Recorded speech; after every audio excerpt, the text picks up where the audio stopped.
মা আর বউয়ের মধ্যে পার্থক্য কি জানেন? মা হচ্ছে আপনি কোনো জায়গা থেকে গেলে মা তাকাবে আপনার পেটের দিকে, আর বউ তাকাবে হচ্ছে আপনার পকেটের দিকে। ঠিক আছে, বউ দেখবে যে আপনার পকেটে আসলে টাকা আনছেন কিনা। ঠিক আছে, আর মা দেখবে যে কোথা থেকে এলো আমার ছেলের আসলে পেটে আসলে পেট ভরা আছে কিনা বা পেটে ক্ষুধা লাগছে কিনা।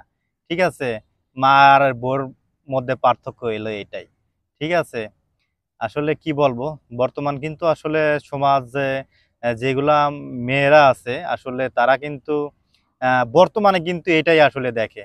আগেকার আমার মা খালারা বা চাচিরা দেখছি আসলে তারা কিন্তু সংসার জীবন অনেক ভালো মতন করে। আর বর্তমানে দেখেন, আগে কিন্তু ডিভোর্সও আর এত ছিল না। বর্তমানে সময় কিন্তু প্রচুর পরিমাণ ডিভোর্স। আসলে এই জিনিসটা আসলে আপনারা খেয়াল করে দেখবেন যে আসলে মা চায়া থাকবে হচ্ছে আপনার পেটের দিক। আর হলো